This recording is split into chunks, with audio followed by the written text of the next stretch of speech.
Yesu ashimwe bene data, nitwa Senga Esengo Joyce.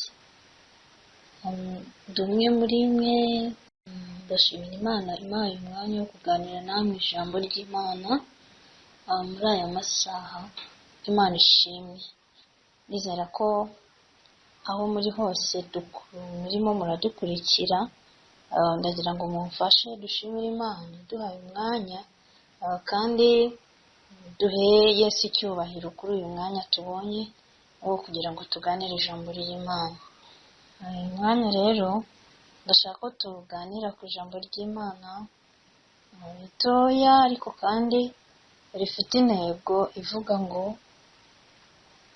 mu gutegereza Uwiteka akomeza inyubako.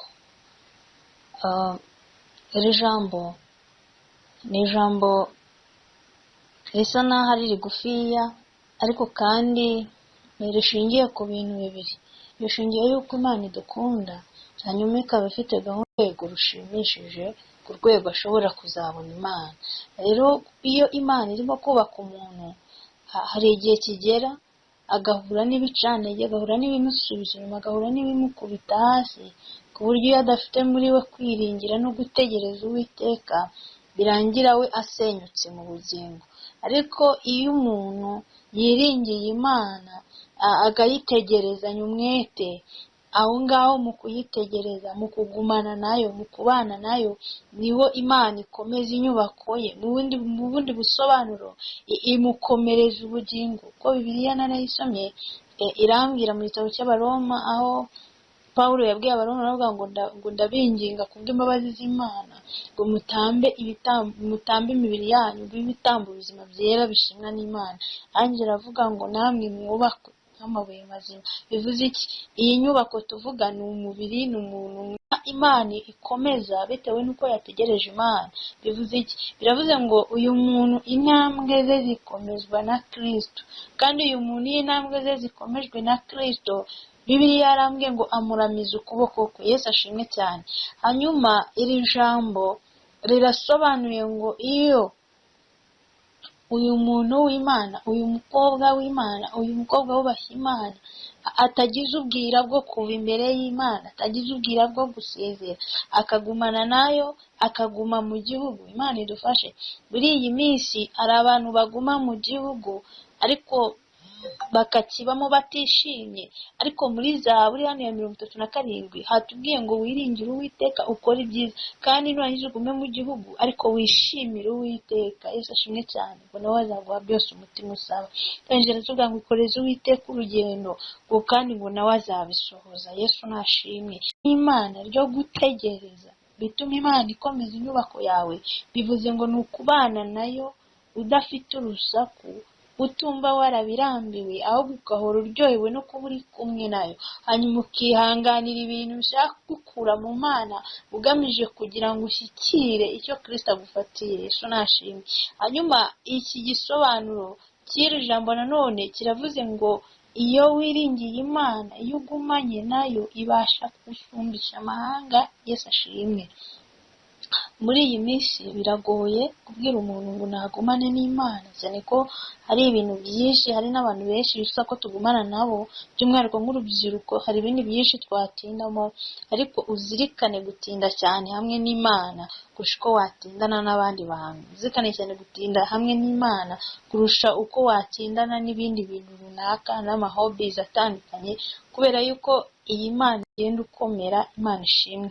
Petero hari ijambo yanditse aravuga ngo dufite ijambo ryahanuwe, kandi rivuga ngo rigenda rirushaho gukomera, kandi riravuga ngo tuzaba tugize neza nituryitaho.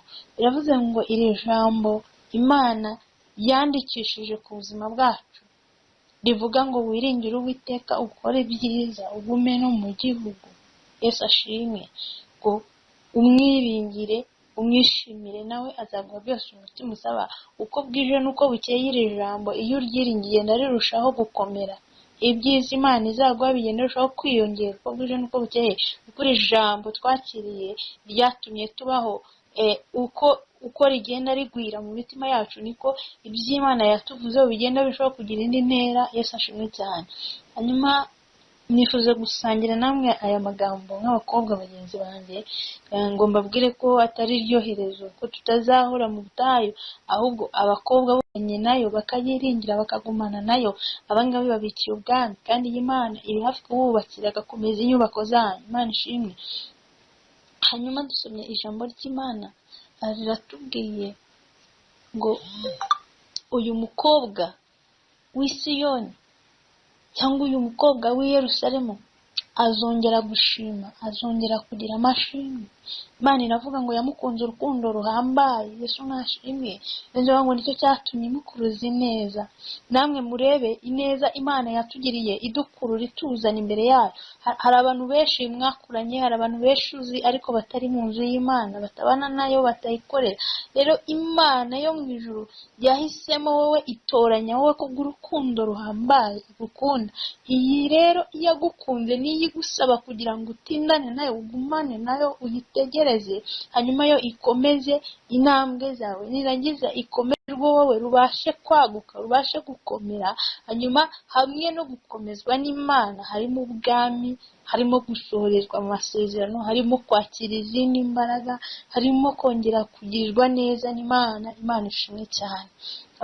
Twenda ku musozo ndagira ngo mbabwire ngo ukuntu twitwara hamwe n'Imana bwo kuduha icyerekezo cy'ejo hacu. Imana ishimwe cyane. Waba wari utangiye gucogora, waba wari utangiye kumva ufite intege nkeya, waba wari utangiye kumva hari ibyo urambiwe, kugira ngo mubwire ngo hamwe no gutegereza Imana, hamwe no kugumana nayo, Imana ifite gahunda yo gukomeza inyubako muri wowe, kandi Imana ifite gahunda yo kongera kukubaka.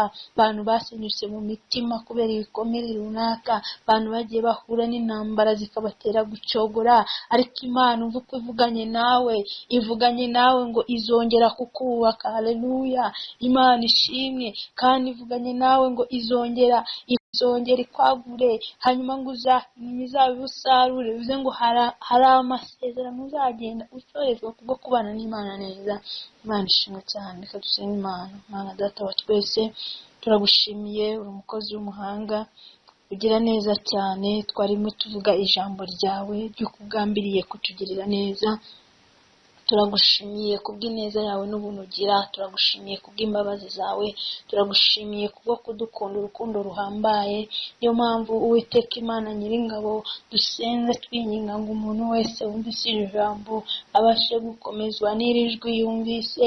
Mana, abantu bawe bashe kugira undi mwete wo kubana nawe no gutindana nawe, kandi uze kuzongera kububaka urukundo wadukunze ukatwitangira ukatuzana mu nzu yawe ko rugihari. Ndasenze kugira ngo uyu mukobwa mwene data wumvise iri jambo yaguke mu buryo bw'umwuka, akomezwe n'Imana mu izina rya Yesu Kristo. Ducyashye ibintu byose bica intege abantu bawe mu izina rya Yesu. Duhagaritse gukora kose kw'abadayimoni katika jina la Yesu. Nugire neza abantu bawe Uwiteka Mana, kandi umuntu wese wumvise iri jambo abashe gukomera mu izina rya Yesu Kristo. Amen.